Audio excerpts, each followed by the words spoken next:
college kid these days would rather have 4 drinks of something they really enjoy instead of 8 drinks of something that tastes like shit. Carbliss tastes more like you're biting into the fruit, so our pineapple tastes like you just bit into pineapple and the juice is dripping down your throat. How do you build a brand in CPG? You give a shit more than anybody else. The amount of times I get asked by distributors are like, you're competing against billion-dollar organizations. How did you create this? My honest opinion is out of sheer ignorance. I was the consumer who solved the gap. What do you think about AI? Where does it have utility in CPG industry? Our first 3 years, we lost $500,000 cumulatively, and I worked about 20 hours a day. So did my wife. And everybody wants to play the woe is me, I'm the small guy. Yeah, you're right. Everybody started small. Starbucks started small, right? These billionaires that are in my industry, at some point in the 70s, somebody created it and they were small. But I still see myself as the blue-collar guy who was cutting cheese 17 years ago. This episode is brought to you by Phyllo, the universal solution for social media background checks and influencer vetting. If you work in background verification, brand reputation, image building, public relations, or influencer marketing, you know how crucial fast and reliable background screening is. With Phyllo Social Screening, you can run AI-powered social media background checks in just 15 minutes, spotting red flags, news mentions, and adverse media across platforms. Trusted by leaders like Global Background Screening, Gigan, Prembly, and Essential Screens, Phyllo Social Screening helps you save millions of dollars in crisis management. Check out the link in the description to book a demo today. Hi, this is Shubham, Hi, I'm Akhil. and we welcome you to ShelfLife, the CPG podcast where we bring out the stories of your favorite brands and useful actionable insights. Our guest today is Adam Kroener. He's the president and co-founder at Carbliss. Carbliss is a premium ready-to-drink cocktail with 0 carbs, 0 sugar, and 100 calories. Also says, it's gluten-free, which is good for me. Let's see if this conversation is good for you. So let's dive right into it. Adam, welcome to ShelfLife. Awesome. Thanks so much for having me, guys. Appreciate being here. Please tell us about yourself and your journey. I am an operations guy by trade. Came back from Iraq many years ago into a sales role that was inside sales, and then the economy tanked in 2008. Went to go be a cheese cutter, and that was literally the job. Job title was cheese cutter. And I, at that particular place, ended up growing from cheese cutter, general labor is now what that job is considered, to being the director of operations, over about 1,000 team members, 2 plants, 30-some production lines in the co-packing, co-man world. Left that role to be a plant manager for a big private label pizza manufacturer. And around that time is 2018 is when we tried our first seltzer. Didn't like it at all, thought it was very overcarbonated, not very flavorful, but when we looked at the can, low carb, low sugar, and it looked like it was going to be this delicious fruit flavor. And ultimately, we just created what we thought that was supposed to be based on our disappointment. Originally, we made it for our own consumption, came to find out that everybody loved it, and decided to put it in a can and sell the crap out of it. Okay. What is something that you learned in Iraq that you're applying at Carbliss? Yeah, great question. So I'd probably go military in general. I did a lot of things that I shouldn't have in high school, and I decided I put myself on a crappy path. And a lot of the people I was dealing with, I learned I could not trust. And then I went to Iraq, and I had a lot of challenges knowing that the person who was working at the DFAC and was cleaning the tables, like I had this subconscious thought that he's smiling and cleaning the tables and helping out the American troops, but there's a good chance that in 10 hours he's going to have a bomb strapped to himself, because you didn't know, and that was definitely the, for lack of better words, American propaganda that was fed to us. But when I came home, I had a lot of issues, and so what I learned was 2 big things. The lack of trust caused me a lot more stress and angst. So after a few years of processing all that, I decided to go the other route, and I just inherently trust. That took a lot of years to learn. The other thing is the military is great at creating structure and process. And in a manufacturing environment, that's pretty important, just like in a war zone or any military endeavor. One thing that I didn't enjoy, though, was I don't need a process on you telling me how to go to the bathroom, right? I don't need to know that it's 6 squares and this is how you fold it. I'm just an adult, and I'm going to figure out how to do that on my own. And so the thing that the military taught me was that there's value to the process, but it also taught me that there's value in not always having too much process. And that's a lot of how we've built our company is giving enough process to keep people successful, but also focusing on the human's ability to think, be creative, and learn from failure. And that's something that we allow a lot in our business. Adam, you mentioned you are an operations person. You learned operation. Is it that what do you lead at Carbliss? You run it with your wife or with your partner? What is it you lead at Carbliss, and how do you split the responsibilities?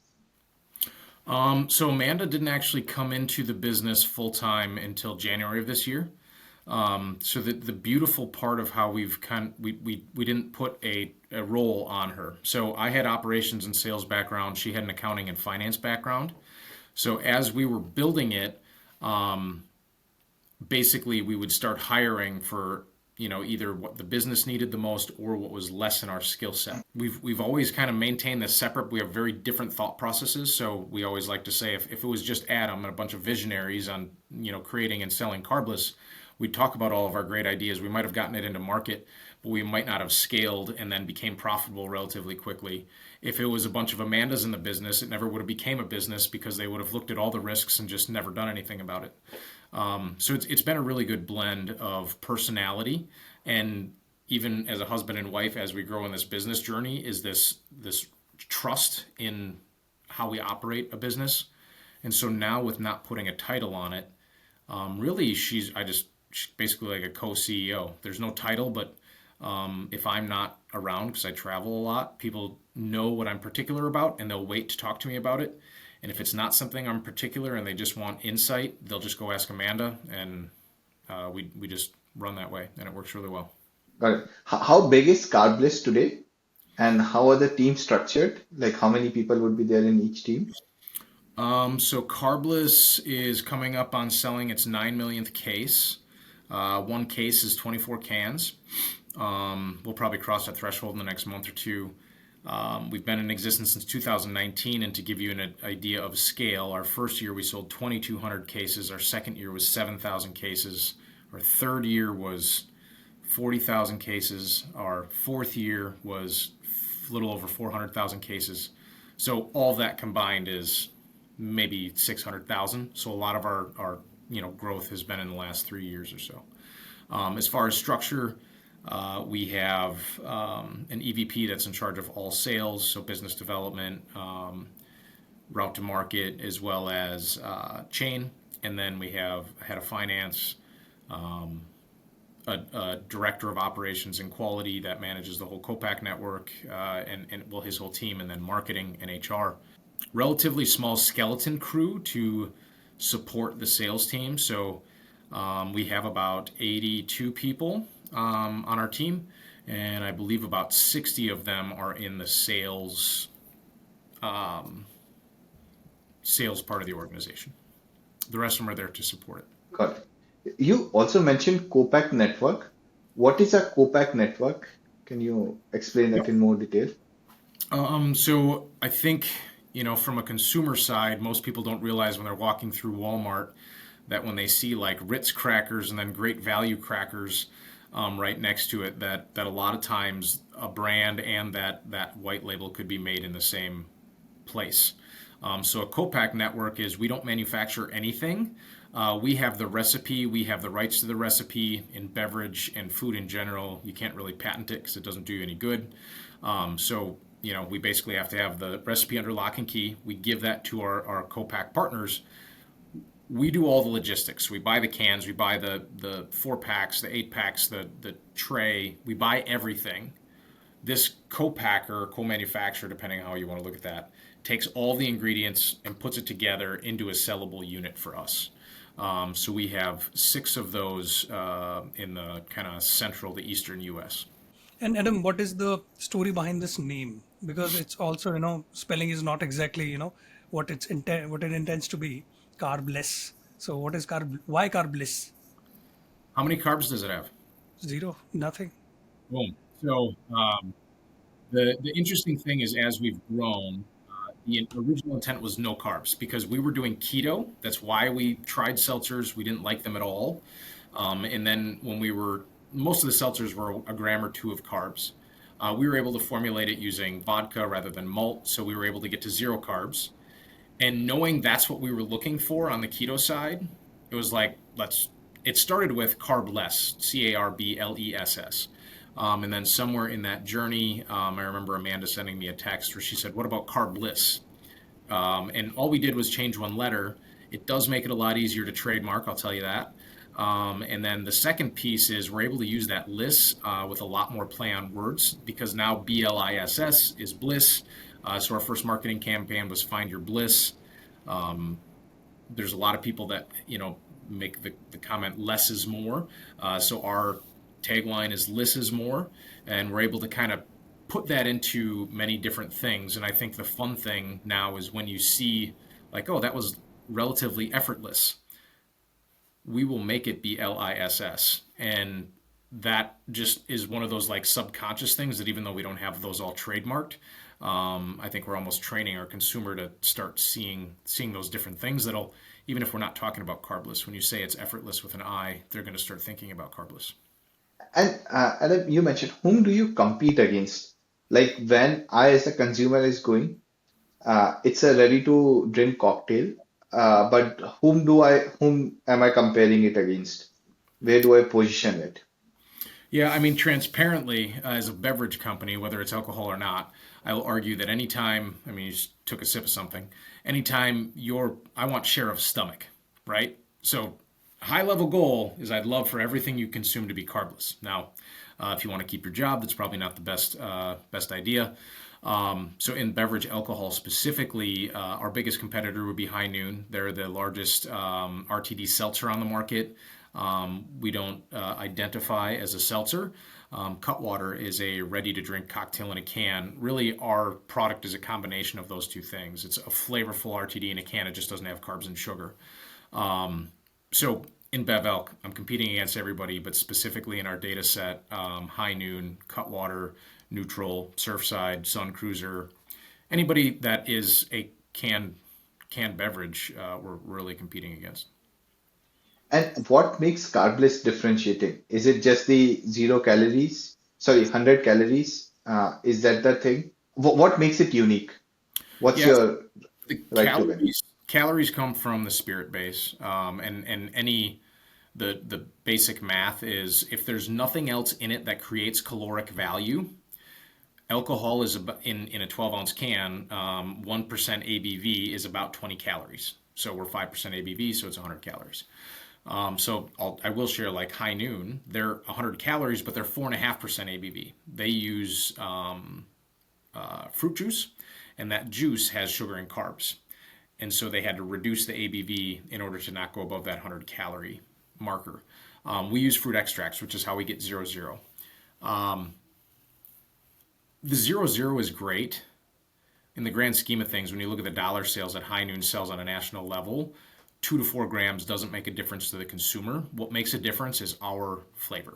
So something like a High Noon again, I used to drink vodka with water, lemon, and lime squeezed in it. Super boring, doesn't really taste that good, but it was no carb, no sugar. That's going to be similar to what a High Noon tastes like, except it's got carbonation, right? So if you've ever had a LaCroix, that's what it tastes like. Carbless tastes more like you're biting into the fruit. So our pineapple tastes like you just bit into pineapple and the juice is dripping down your throat. Peach tastes like you grabbed a peach off the tree and bit into it. Our lemon lime tastes just like Sprite. Honestly, you put them next to each other, you can barely tell the difference if you can. And one has 5% ABV vodka. So ours literally tastes just like juicy and clean and natural. And it's very, very flavorful. So we wanted a lot of flavor, a little bit of carbonation. Most of these competitive products are a ton of carbonation, just a little bit of flavor. Got it, Adam. So we have had multiple other guests from the beverage industry on our podcast, from buzzballs to Trip and other drinks. And I also watch a lot of Shark Tank, and I hear Kevin O'Leary said that this is a very very competitive space. So what has been your view on this industry so far, and with the advent of AI, I'm throwing everything in this question. Where do you see this going on? And you can tell us about your growth story as well, if you can share some numbers, how much you're growing, you know, year on year basis. Yeah, so from a competitive landscape, Amanda and I like to joke around that if you would, we got into it out of ignorance. We saw some report on the challenges with CPG, and we created our business plan about mitigating those risks. I think the challenge is your understanding of those risks are way different once you get into it. The benefit of alcohol is, like Coca-Cola or Pepsi, they can pay for a shelf space. In most states, that's not legal in booze. So you get to sell on the merits of the brand. Now, does that make it harder if you don't have people in the market? Yes, 100%, because you can't just wave a dollar bill.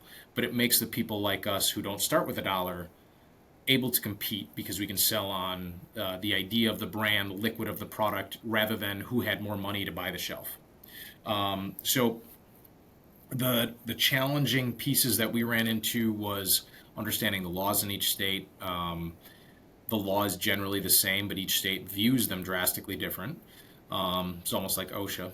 And then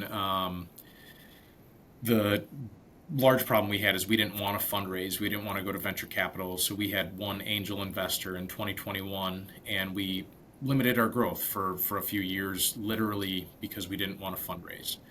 It is very capitally intensive. I went from, our first launch, we have 72 counties in Wisconsin. I was figuring out how many cases do I have to sell to just make my money back and not, die on a vine. And then that's great that I did that, but as soon as we had our first order, then we sold through it within like 2-3 weeks, which is not normal. But then it's like, oh shit, now I got to make more product. And now I got to make a lot more product because I don't want to run out again. Well, now I don't have enough money already. So that realization of how a product can scale, I didn't have a good visibility of. So that was challenging. Beverage is difficult. I think the benefit of Elk Bev, even though it's just as hard to sell on the merit of the brand, you don't have to deal with shelf space dollars competing against billion-dollar brands. And then so that was the competitive landscape. You had a follow-up question after that. Yeah, I was talking about where Carbliss is headed. Oh, If you can give some numbers. Yeah. So I mentioned that High Noon's a top-selling RTD in the nation. That is national data. Anywhere that we've been for more than about a year and a half or 2 years, we are outselling them in some cases 2-1. So Wisconsin, we're about 220% of their volume. Minnesota, we're close to 200%. Iowa, we're close to 200%. North Dakota, South Dakota. In the entire Great Plains, which does not include Wisconsin or Illinois, it's about 8 states that are lumped in there. We are about, on average, 140% of their volume. We are the number 4 selling RTD in the nation by dollars, but we only sell to about 30% of the United States population. And the ones beating us are Surfside, who's national, Cutwater, who's national and owned by Anheuser-Busch, and High Noon, which is national and owned by E&J Gallo. A lot of the people that we are beating are also national, but we have a very high velocity per outlet. So as far as where we're going, we want to be the number 1 RTD in the nation. And then the other side that's really, really fun is Tito's is the number 1 spirit in the entire nation. So Carbliss has to sell 3 4-packs to equivalent at retail to be the same as a 175 of Tito's. We have started to beat them in Wisconsin and Iowa. So, our first rung is we want to become the best-selling RTD in the nation, and then at some point shortly after that, the best-selling spirit. And I think that's a pretty powerful place to be. Yep. And are you planning to open new markets outside US? Yep. So I think the value of how we've gone to market in this backyard-to-backyard approach. So everything is pretty much connected with the exception of Florida that we just launched. That's not connected. There's only a state in between. We're going to continue to grow. The only difference is most of the brands in our space, if they're privately owned, they had success in 1, 2, 3 states, and then they went national. The only difference is we're going national. We've just been doing it since 2019. And we've built a very good, sustainable, profitable business within mean, it was about 10 months of me coming into the business full time, 2.5 years after starting full time or starting the business, which is rare, especially in CPG. But so we have a good profitable business. There's no reason we don't have to scale. We're doing it because we want to get the product to more consumers, but we're going to do it in a way that ensures Carbliss exists on the shelf in 30 years, not that it's the most sexy hot brand for 6 months. Interesting. So Adam, you mentioned few things. One is when initially when you launched the product, it was selling like hotcakes and you were having working capital issues. Can you talk about financing and also the structure of financing to some extent? So there are few questions around finances I would like to ask, and feel free to ignore or just give us general view of the alcohol industry. Generally, what are the gross margins in a product like this? Uh, so one is gross margins, another is how much is the working capital as an issue? How do you get financing? Think about it like if someone is going to start a business like this, how do they get financing for this project? Let's say a 25-year-old person who is going to start a ready to drink cocktail business. How do they finance it? What are the challenges in financing they might face? Okay, so I wrote down some of these. So I'm going to talk about working capital, gross margins, and I'll give you our journey a little bit, where we started, where we're going, financing for a project like this and different options. Those were the questions, right? Okay, so as far as working capital, Amanda and I started with about $80,000. We had a couple rental properties that we had some cash, and then we sold the rental properties to not have to worry about if we had to stick more money into the business. We both had pretty decent paying jobs, and we did work for the first year and a half of the business. So, I mean, for lack of better words, I always say, there's a difference between wanting to start a business and wanting to start a brand and put everything into it. I meet a lot of people nowadays that are like, I want the really good paying job that pays 40 hours a week, or that I work 40 hours a week. And good luck. If you find it, kudos to you. And I know that's what the generation wants, but I'm telling you, the world does not typically pay those people well, right? In the long term. Our first 3 years, we lost $500,000 cumulatively, and I worked about 20 hours a day. So did my wife to do that. So from when you look at the list afterwards, do you want this 50-page document of a checklist of things you got to do to start a business? And oh, by the way, you're going to work 20 hours every day, not off on the weekends. You're going to lose $500,000 for the first 3 years, and then maybe you'll make a buck. How many people are going to do that? And that's why I said earlier, if I would have had that list, I probably never would have done it. But we started with 80 grand, and the hard part was we spent 15,000 on a commercial immediately. I would not do that again. So we had $65,000 remaining, and that basically was our first run. Well, so now we paid that person. We haven't gotten paid from our distributor, and now they already have a new order.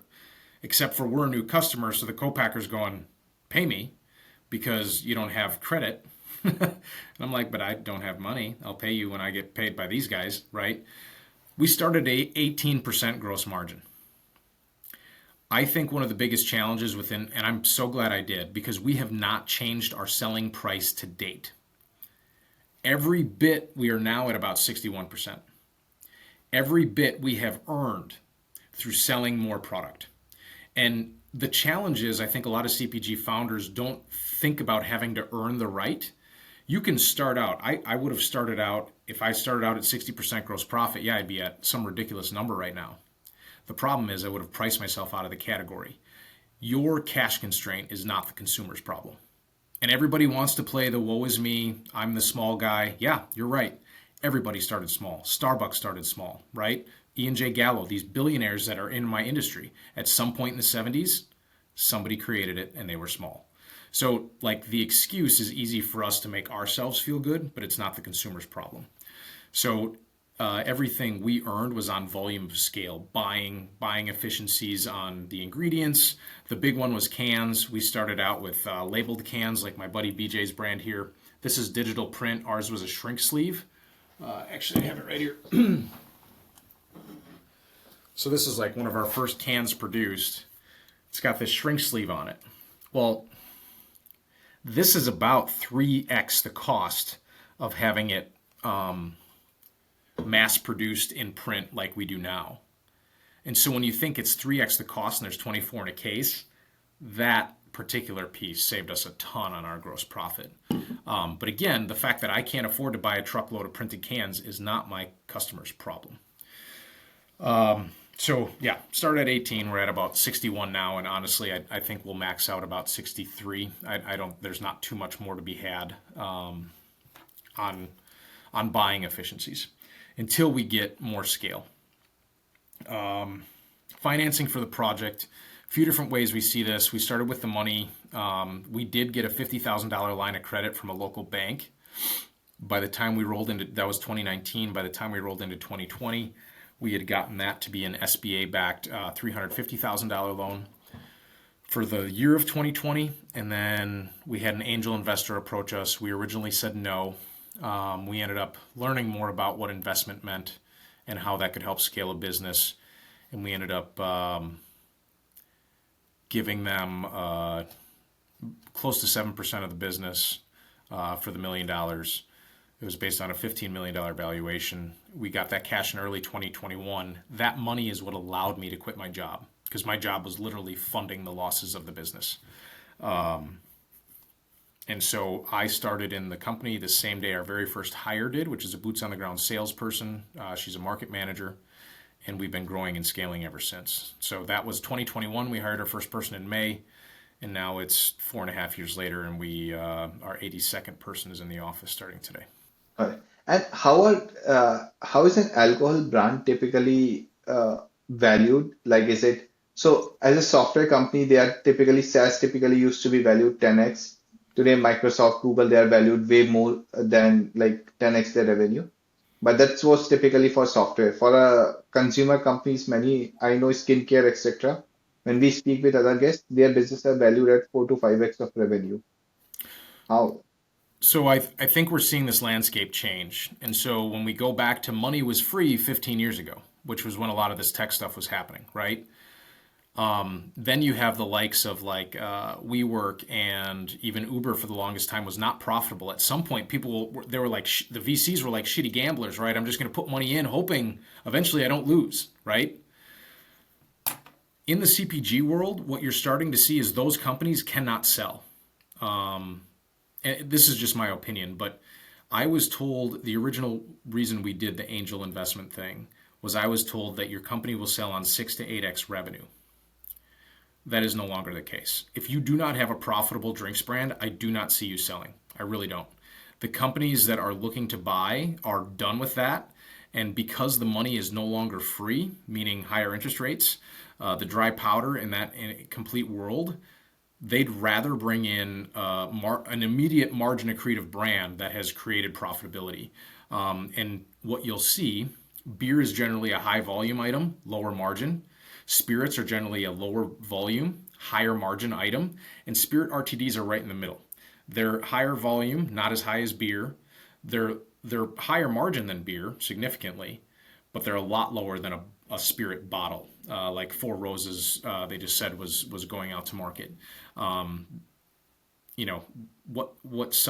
we make on a case of product is probably close to 10% of what a spirit bottle does. So those things are all at play.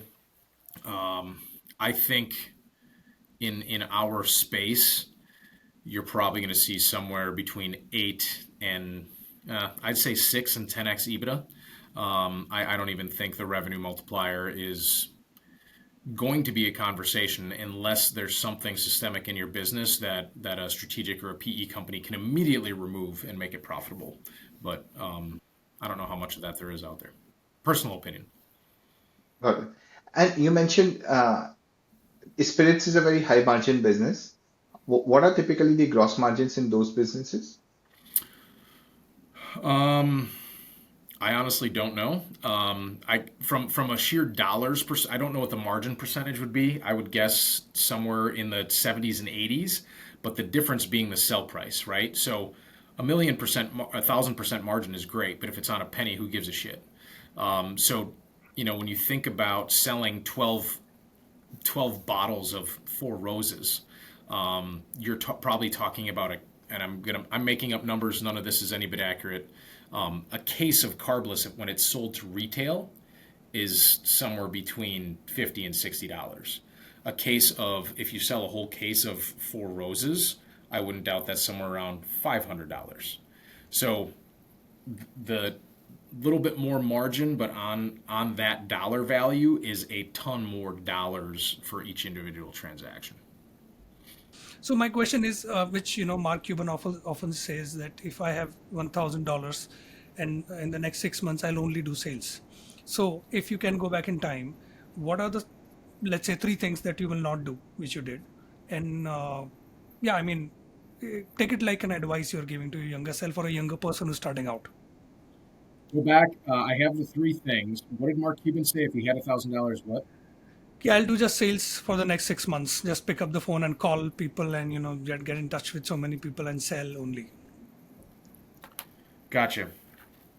So I do struggle with the idea of 3 things I would give as advice to my younger self, because part of the reason we're successful is we got kicked in the you-know-what a lot of effing times. And I am a firm believer that we as humans do not believe until we get the black and blue eye. I think about my kids jumping off the play set. Hey, don't jump off that. You might hurt your foot. They jump off it 10 times. They're like, Dad's an idiot. The 11th time when they land like this and their ankle breaks, that's what Dad was talking about, right? We're no different when we're adults. So the first lesson, our first 2 co-packers were horrible. The first one, basically 75%, all of our product was leaking. I had to pay back 75% of my revenue within 3 months of starting. At 18% gross margin, the only reason we survived is because I was working another job. We should have went under. So the reason that happened, though, was I decided to trust these guys, meaning I felt like they had leverage. They could make the product at a low MOQ. I couldn't find anybody else. So when I looked at my expertise in manufacturing, it was continuous improvement, making processes better, trusting the people, right? I just had this inherent trust that based on the way I've done business or the people I've worked for in the past that had high morals and ethics, everybody in manufacturing had that. This just so happens to be in beverage. Well, our first 2 manufacturers proved that Maury, that was a lie. And so I learned that trust is great within this external, but it's the old FDR, trust but verify. And so I should inherently trust you, but I should ask a lot more questions to understand why I trust you. That was a big one. Second one would be consultants. Everybody, like when you start a business, consultants will give you all, like our first 2 consultants told us all these things. And we just said, well, you're the experts. The weird part is once we hired our EVP, when we hired him, part of the reason was he was aligned on our philosophy of going backyard to backyard. But the first 2 consultants we had said, no, Adam, you got to go to Florida and Texas and California and New York. That's where all the volume is. When we don't sell anything there, who's accountable for it? Sure as hell not them. So the thing I like to ask people is, it's kind of like it's easy for me to get, I'll call it like, I'm a brand nerd now. So when I look at somebody's resume and they worked for Jim Cook at Boston Beer or Anthony Von Mondel at Mike's Hard Lemonade, White Claw, or at E&J Gallo with the Gallo family, I look at that and I'm like, wow, like, holy crap. And then they'll put, usually on their resume, all the great things they did.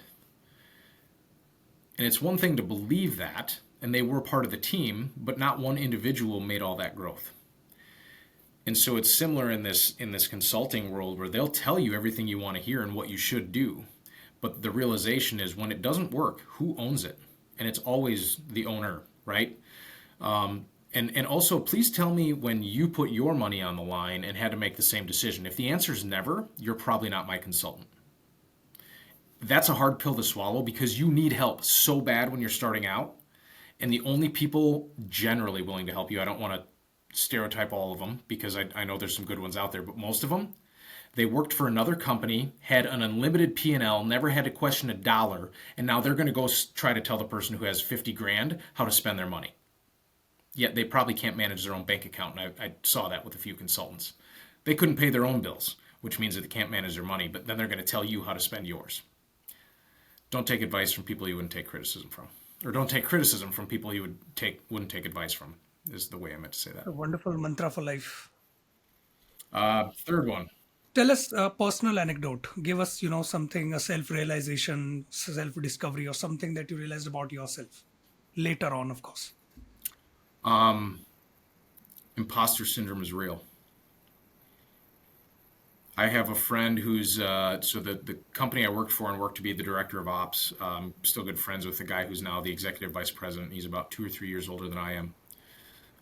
It's well over $1 billion organization, and I still look at him. No, he will probably be the CEO in the next 5 or 6 years when the owner decides to retire. And I look at that and I'm like, wow, to start at nothing. You got a degree, he started in purchasing, and he's worked his way up to now eventually be the CEO of this $1 billion organization, and he earned every bit of it. And I look at that and go, wow, dude, that's incredible. Like, if I ever sold this business, I have this kind of desire to go back and work in manufacturing and try to work myself up to be the CEO. And he looks at it and he's like, Adam, I view it as I basically gave myself a title because I started a company. So I didn't earn shit. And he's like, yeah, but Adam, how many people build a 9-figure company in 5 years with $1 million in funding? Pretty much fucking nobody. And he's like, but you're busy thinking. So yeah, I'm having the conversation. The thought doesn't go away.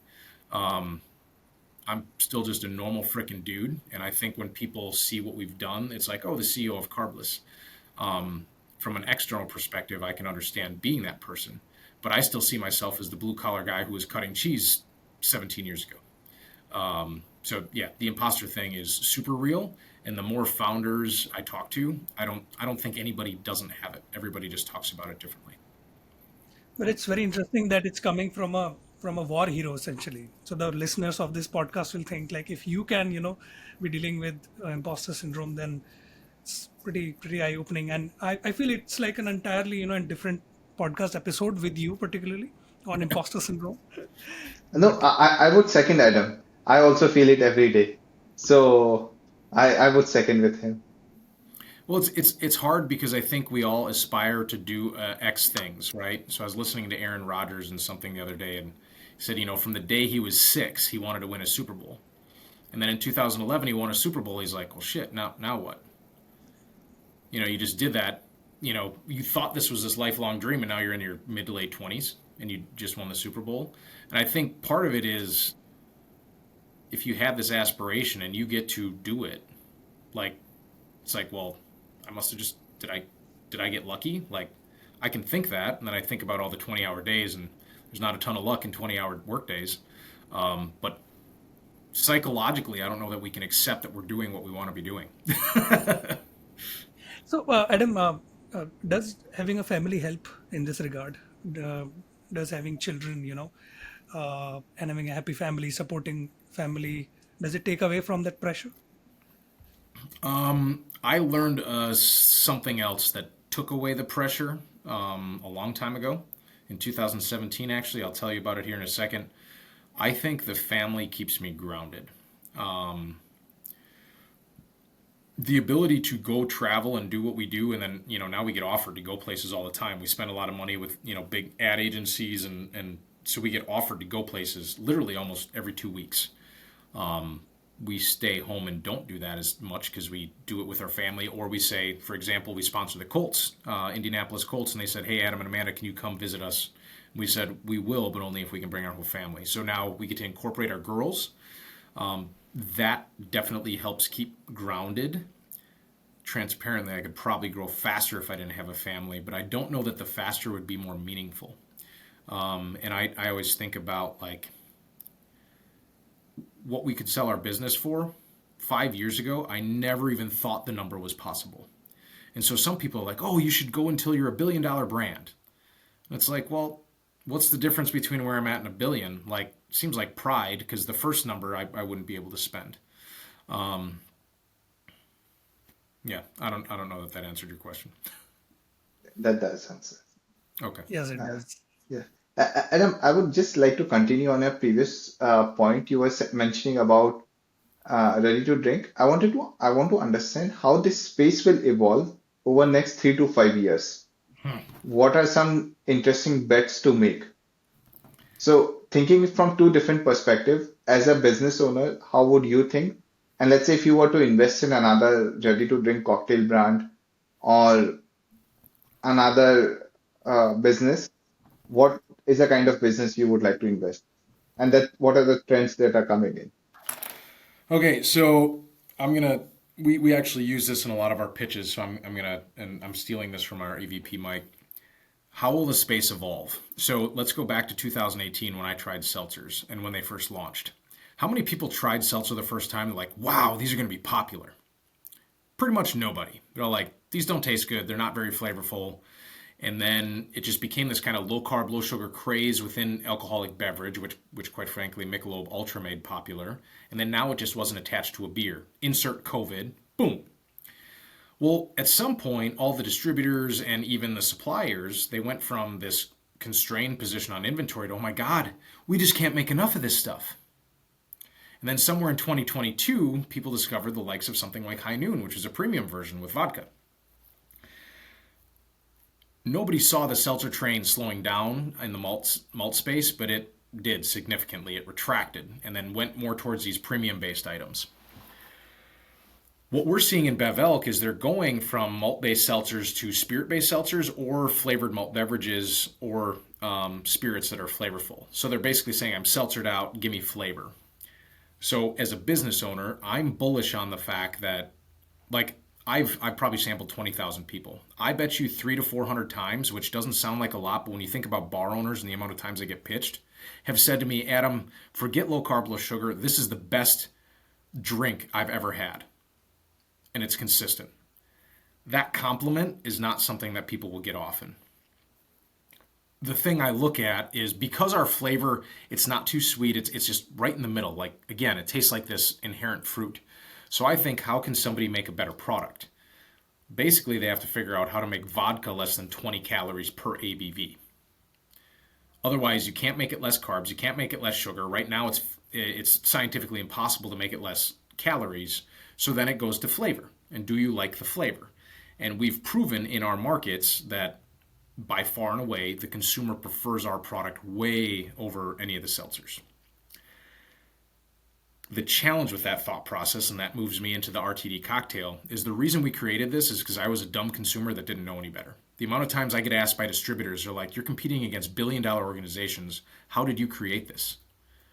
My honest opinion is out of sheer ignorance. I was the consumer who solved the gap. Most other things are built in a boardroom with data. Do you want to know how I make my decisions now? Mostly with data. So the exact way that I started to beat some of these bigger brands is exactly how I'm making decisions. The challenge is, because I know the market, I can't ever go back to being that consumer. I can try, but I think it would be very ignorant to believe that I can actually put my mental state back there. So going back to that, who would I invest in? Going national isn't impressive. It only feeds your pride.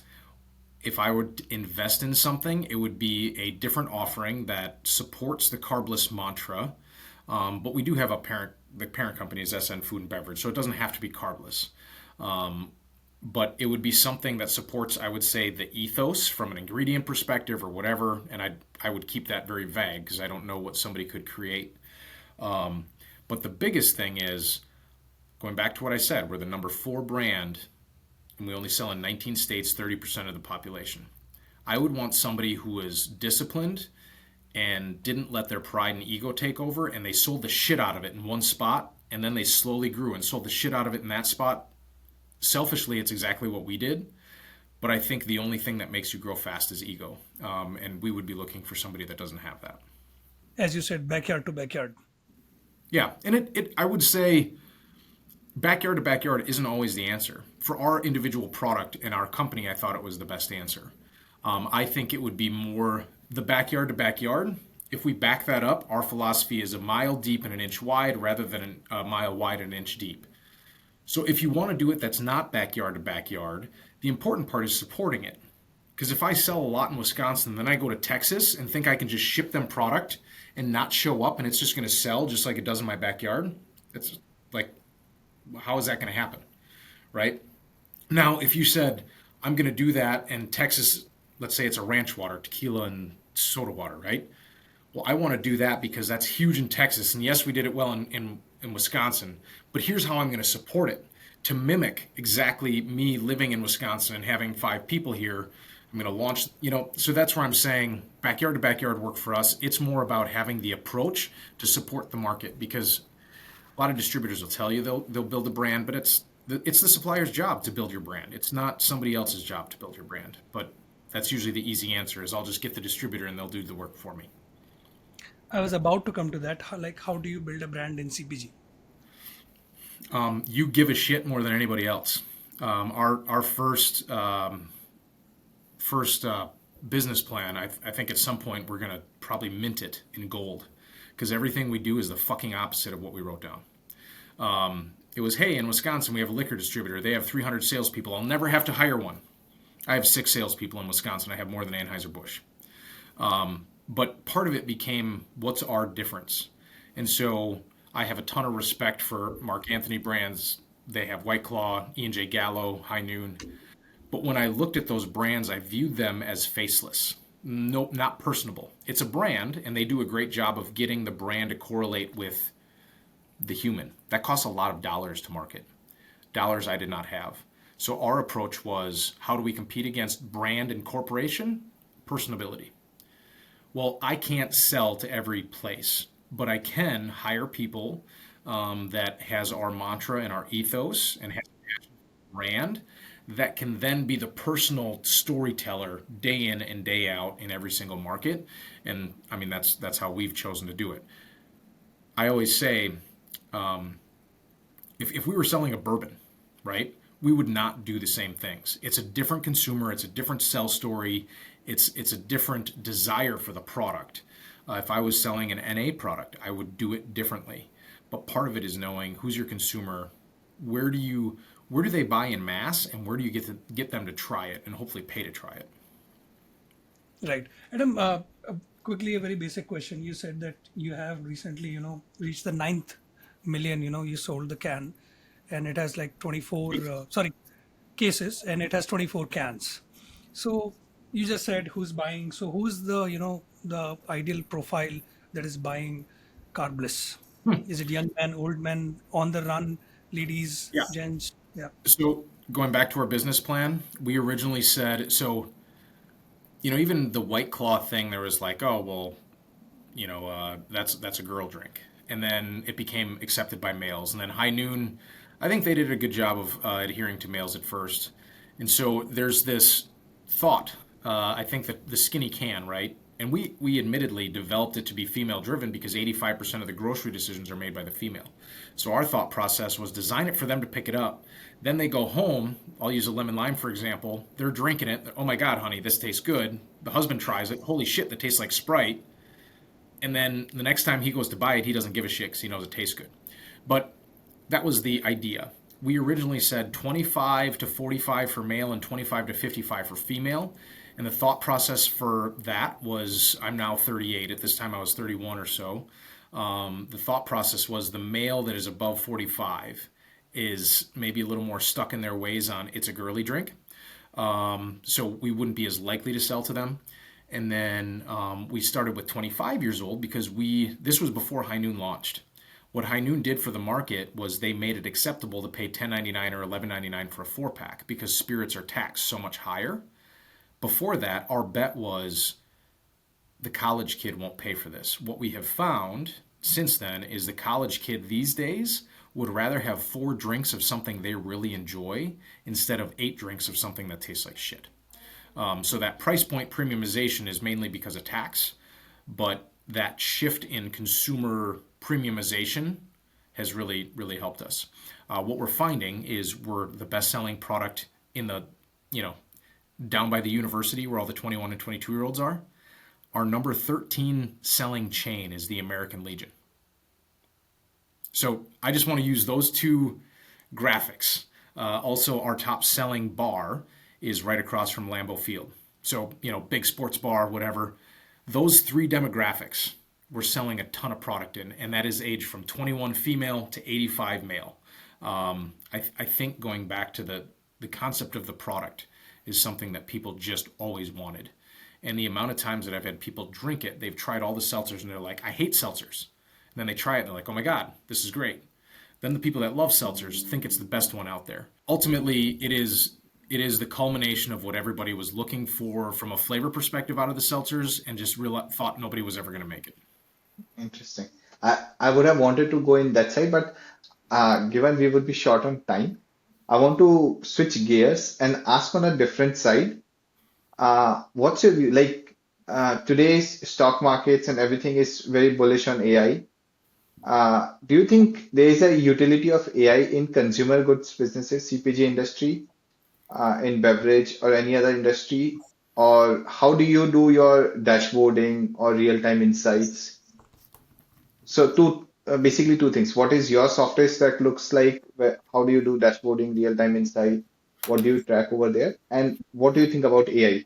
Does it have utility in CPG industry? Where does it have utility in CPG industry? Okay, so what I'm gathering is AI as opposed to consumer data insights, and then AI as far as our business and our operations and dashboarding. So I'm going to start with data consumer. I always joke around that if you did a consumer study, and like if I stood outside of Walmart, hey, I'm looking at making Carbliss and I'm going to make it with pure organic unicorn tears. Is that something that you would be interested in? And the consumer would probably be like, yeah, I would love that, all organic and unicorn tears. That sounds great. Well, normally Carbliss sells for $11.99 or $10.99 for a 4-pack.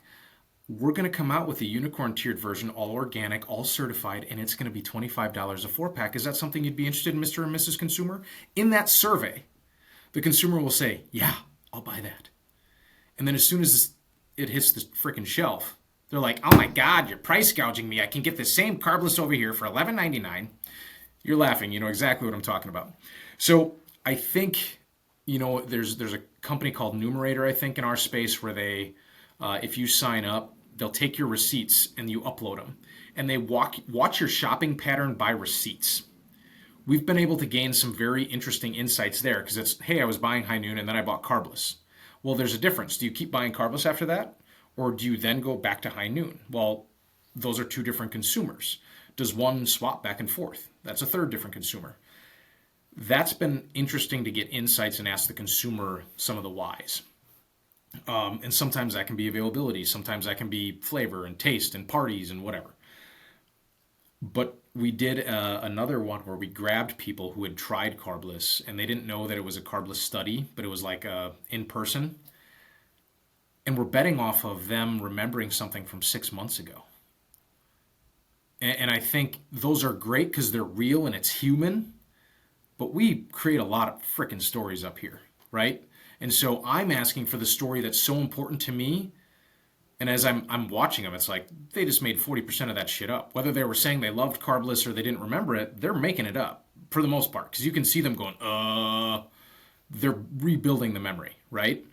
So I think AI from a consumer perspective, like when we go back to that receipt data, I think once we've got a few years of receipts combined with what people are saying, there's this data validation that at this point we're probably already in the midst of, but it's this creation of taking the words and combining it with the shopper behavior to say this is realistically what's going to happen.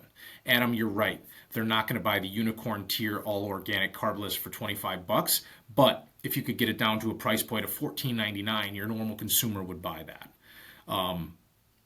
That's right. I think it could go and could be helpful. I don't really know. As far as dashboarding, the one thing we're using it for, fast-growing brand, even though a lot of it's methodical and strategic, we struggle with, and I think every company does, even if they're up 2% on 10 billion, is forecasting. And so we started about 3 years ago forecasting or doing some regression analysis on like the zip codes that we're selling in, but then some of these models, like they keep telling us the more inputs you have, the better. So there's one company that we've been working with that we're looking at adding like 25 inputs to be able to get down to two very important things. The SKU rationalization, because when you have 25, 30 flavors, it makes it incredibly difficult to add a few more flavors and then assume if it's 100%, it's got to come from somewhere. But then also with 6 co-packers, what now becomes the make plan of these 25, 30 flavors, and where do we manufacture those based on the sales that becomes this all-encompassing savings, because it might cost me more to get an ingredient way up to Toronto, Canada, when I could have just paid a little bit more on the shipping per case, down to New Jersey. I'm making that up. And I think having all these things that we generally do in pockets, having this general oversight. We don't actually have a AI dashboard right now. We've got a great one through NetSuite. That is one of the projects Amanda's working on, is bringing in we use VIP, which is a beverage specific kind of CRM data pull. That NetSuite, our sampling program, we've got like 4 or 5 stacks that we want to be able to overlay in dashboard. Not all of them, report out in the way that allow that. So that's going to be a longer project, but we're trying, because we want to be able to use that to make metricable decisions. Wonderful. Thank you so much, Adam, for your time. This was really insightful. We should probably do a part 2 very soon of this. Our audience would love that. Thank you. Awesome. Thank you, guys. Appreciate you having me.